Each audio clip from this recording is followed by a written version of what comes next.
Hola amigos, es un gusto estar con ustedes nuevamente en otro programa interesante. Aquí tenemos con nosotros a nuestro amigo Fidel Santana. Es un gusto, Fidel, tenerte con nosotros. Más conocido como Activo con Fidel. Activo con Fidel. Ese es el nombre a raya en las redes. Es un gusto, Jonathan, estar aquí en tu programa, en tu canal, nuevamente. ¿Qué tú nos traes? Porque tú siempre me traes aquí a hacer lío, lío No. controversial. Tenemos un tema interesante acerca de los deseos sexuales. Sí, un tema súper interesante y queremos compartir unos conocimientos y unos argumentos que entiendo que deben caer, ¿verdad?, en aquella mentalidad que lo necesitan. Los deseos sexuales. Los deseos sexuales. Un buen tema. Pero ¿y qué? ¿De qué tú vas a hablar? Porque eso es algo como normal. Es importante, Fidel, que se hable acerca de este tema debido a que hay creencias arraigadas las cuales dan una proyección que no es la indicada concerniente a los deseos sexuales. Por esa razón he querido, ¿verdad?, traer este tema tanto para el área de la cristiandad como también para aquellas personas que no son de la cristiandad y que les interesa este tema. Y que claro, es un tema de nuestro diario vivir porque es un tema que tiene que ver con nuestra propia vida, los deseos sexuales. Bien. Y te voy a bombardear con la primera pregunta. ¿Por qué las personas sienten ese deseo así de tener relaciones, de tener sexo? ¿Por qué se siente eso? Tanto el hombre con la mujer y tanto la mujer con el hombre. ¿Por qué, o sea, ese deseo y también hay gente que es fuerte, una vaina fuerte, que eso es más que el arroz blanco?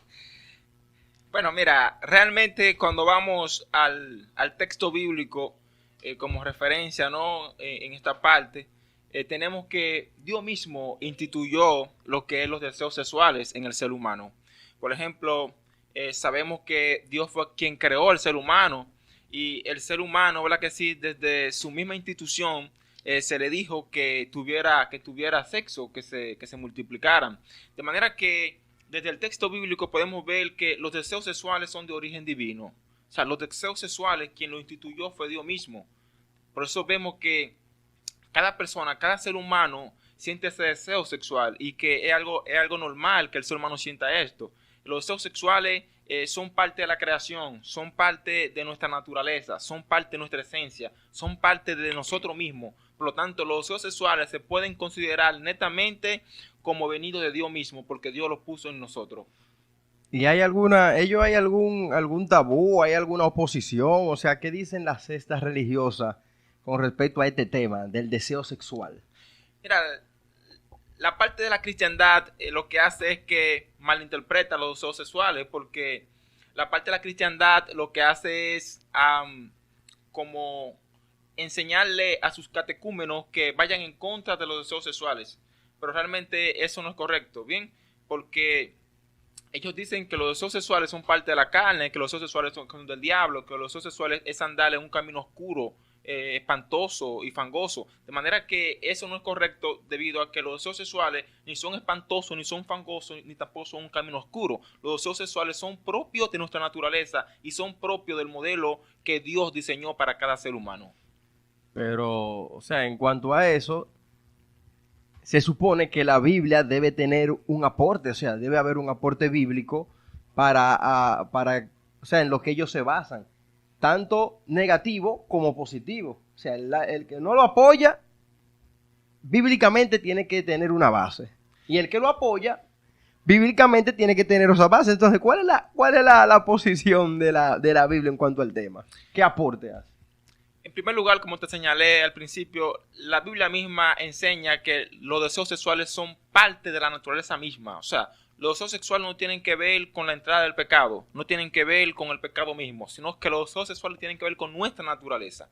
De manera que cuando hablamos de los deseos sexuales, atención amigo que no se escucha y que no ve, cuando hablamos de los deseos sexuales, lo que estamos hablando es de esa realidad que Dios puso en nosotros. Ahora, ¿qué aporta la Biblia? Bueno, la Biblia aporta que cada ser humano normalmente, debido al diseño que Dios ha hecho, siente la necesidad sexual. ¿Por qué la siente? Porque dentro de ello está lo que es multiplicarse y llenar la tierra.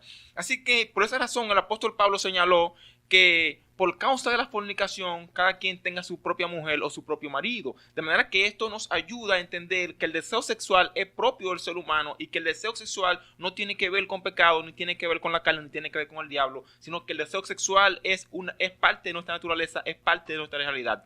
Así que el problema no está en los deseos sexuales, el problema está en el desorden y el comportamiento del ser humano.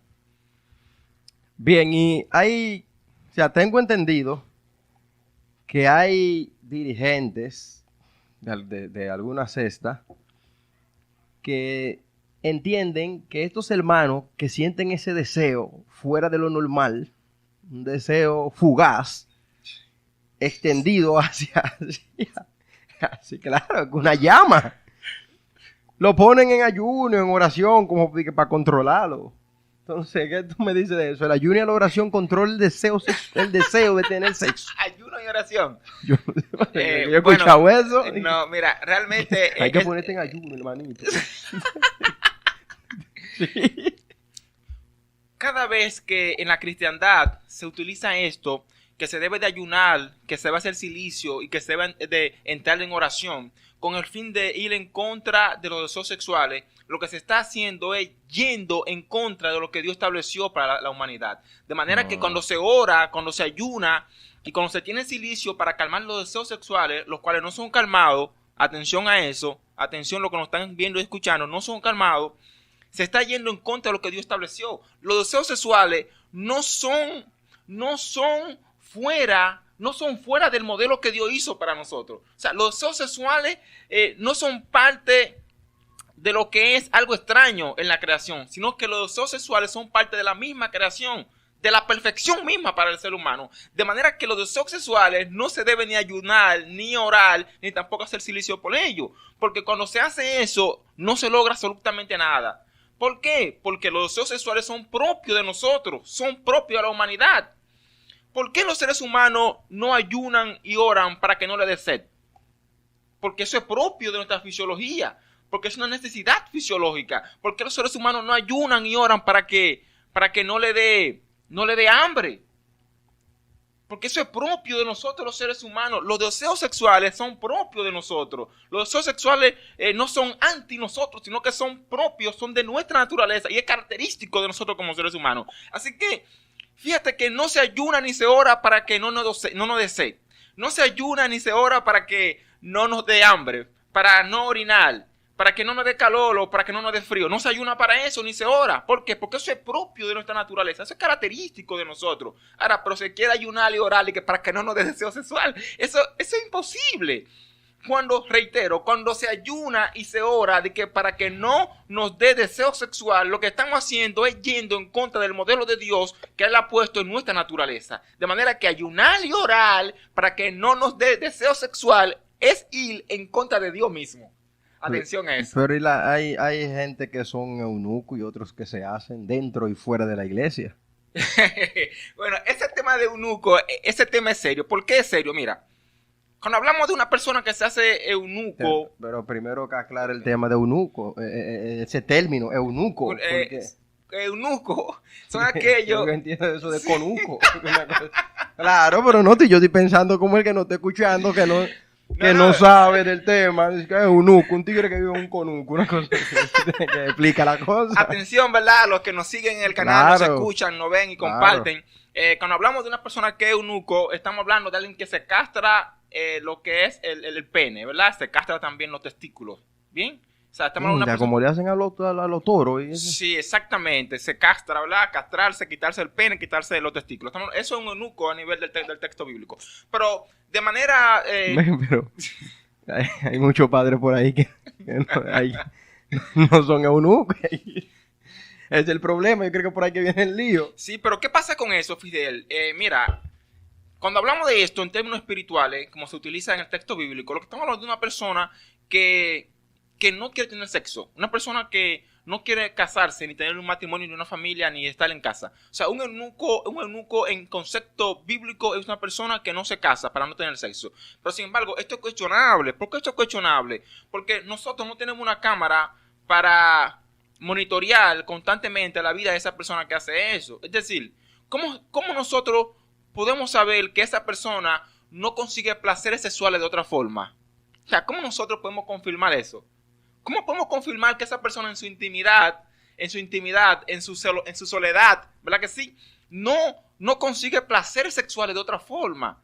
O sea, ok, no se casa, no tiene sexo con una persona. Bien, ok, pero ¿cómo sabemos ahora que él no lo hace de otra forma? Entonces, la parte de la persona que viven de forma eunuca, eso es cuestionable. O sea, ¿por qué es cuestionable? Porque no sabemos qué esa persona hace en su intimidad, en su secreto. Así que cuando la Biblia habla de que algunos se hicieron eunucos por causa del reino, aún eso es cuestionable porque la Biblia lo que está hablando es referente a que no se casaron, o sea, que no buscaron una mujer para casarse. Pero la Biblia no está diciendo que ellos no consiguieron placeres sexuales de otra forma. Así que eso queda cuestionable, eso queda 50-50, como dicen muchos científicos. Así es. Entonces yo veo que ahí, por ahí es que viene entonces lo lito esto, porque tú sabes que hay muchos padres que se meten en problemas, incluso muchísimas monjitas también, porque es que yo veo claro que ese fuego no se controla así. Entonces por eso que yo te digo que hay que hacerlo. A esa gente que no, usted va a ser monje, usted va a ser padre, no, ya, vamos a ponerlo eunuco ahí, padre, ponte ahí, no, mochalo y ya, porque sí, porque que hacen su desorden. Hay muchos padres que han hecho su desorden, muchísimos padres. Entonces, ¿qué tú me dices de eso? No, mira, algo breve, dime algo breve. Sí, no, rápido. Mira, considera ese tema que es muy respetable. Te di una introducción lo que es los deseos sexuales. Los deseos sexuales tienen dos cosas. Mira, cuando el ser humano, ¿verdad que sí? No se proporciona el mismo placer o, por ejemplo, no logra, ¿verdad?, establecerse con otra persona, ya sea mujer o hombre, en el caso de, ¿verdad?, hombre-mujer y mujer-hombre. Lo que sucede entonces que por lo general usan otro mecanismo, los cuales vamos a estar hablando en otro tema, para no abordarla ahora. Sí. Ok, entonces te tengo otra preguntita aquí, man. ¿Se puede considerar el deseo sexual como un acto fisiológico? Mira, allí hay un problema serio con esto, porque cuando hablamos acerca de lo fisiológico, estamos hablando de algo que es una necesidad para estar vivo. Por ejemplo, una persona que no logra defecar es una persona que se va a morir. Una persona que no bebe agua se va a morir. Una persona que no ingiere alimentos se va a morir. Pero en el caso de lo que es los deseos sexuales, por ejemplo, los deseos sexuales, tras tener relaciones sexuales, no se considera algo netamente fisiológico, porque hay personas que no se mueren. Y ese es algo desestresante. Sí, el acto es netamente, claro, muy relajante. De verdad que sí. De paso, las mujeres que no logran tener sus orgasmos se mantienen una vida histérica. Hasta los moños se le nota. Sí, histérica. Entonces, en el caso de los varones que saben que los testículos les causa dolor por no lograr lo que es una eyaculación. Y de todas maneras, si no lo logran de manera con sus métodos, un mecanismo, el mismo cuerpo expulsa a través de otros mecanismos, que eso es algo interesante. De manera que cuando hablamos de los deseos sexuales, estamos hablando de algo que es pertinente a cada ser humano. Esto indica entonces que los deseos sexuales no tienen que ver, los deseos mismos en el ser humano no tienen que ver con lascivia, no tienen que ver con concupiscencia, no tienen que ver con lujuria, no tienen que ver con el mancillar, porque esos son actos, ¿ven? Pero el deseo es propio del cuerpo. De manera que el deseo sexual que es propio del cuerpo es natural. De paso, el deseo sexual se puede ver hasta algo espiritual. Entonces, ¿cómo? Sí, es espiritual, porque el deseo sexual es netamente originario de la perfección, o sea, pertenece a la perfección. De manera que el deseo sexual propio del ser humano es pertinente a la humanidad y es característico de ella. O sea, que el deseo sexual no se debe de ver jamás como algo diabólico, algo animal, algo salvaje, sino verlo como algo natural que Dios instituyó para cada uno de nosotros. ¿Sabes lo que es la testosterona? Claro, ¿sabes lo que es eso, verdad? Claro. Entonces, eso es natural del ser humano. ¿Qué hace la testosterona en nosotros? Es la que produce, la hormona que produce los deseos sexuales, esa sustancia química, ¿no?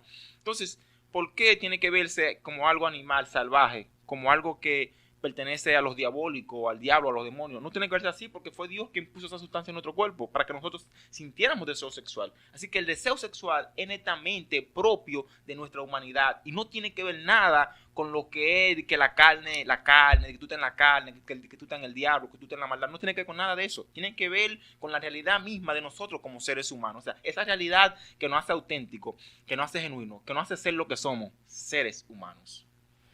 Bien, Jonathan, y en conclusión, ¿es bueno tener sexo en exceso? Oye, sexo en exceso. Sexo en exceso. Sexo en exceso. Mira, Porque yo he visto matrimonios que se han desbaratado por eso, porque no, pues esa mujer me tiene así. Mira, realmente yo me voy a salir de esta rápido. Mira, está demostrado científicamente y aún bíblicamente que, atención amigo, todos los excesos hacen daño. Aún tomar en exceso agua es como usted ahogarse por dentro. ¿Entiende? Entonces todos los excesos hacen daño. Así que Fidel, para concluir este tema, entonces queremos, ¿verdad?, señalar e indicar a todos los amigos que nos siguen, que nos escuchan, que nos ven, que comentan y comparten. Queremos indicar que el deseo sexual es propio del ser humano. Y cuando se intenta ayunar, orar o hacer silicio de que para ir en contra del deseo sexual, el resultado que se consigue es nulo, es cero. ¿Saben por qué? Porque jamás podrán eliminar la testosterona de nosotros. O sea, esa sustancia química que está en nuestro cuerpo, que fue puesta por Dios, ¿verdad que sí? Entonces, de manera que el resultado siempre es nulo. Por esa razón, ustedes ven gente siempre orando y lo que consiguen es nada. Así que, amigos, gracias por estar con nosotros en este programa interesante acerca de los deseos sexuales. Fidel, amigo querido, gracias por acompañarme acá. Siempre. Nuevamente, es un gusto. Y ya ustedes saben, denle like, compartan, comenten y suscriban a otro. Un abrazo de su amigo Jonathan Fría y Activo con Fidel. Mi gente, suscríbanse y denle a la campanita, porque la campanita es la que le indica, le da la notificación cuando se sube un nuevo video. Porque las personas que se suscriben y no le dan a la campanita, luego se sube el video y preguntan: mira, pero tú no subió video hoy, tú no subiste video esta semana. Pero ya van como 4 videos ya. Así que nos no vemos. tienen la campanita. Hasta la próxima. Bye.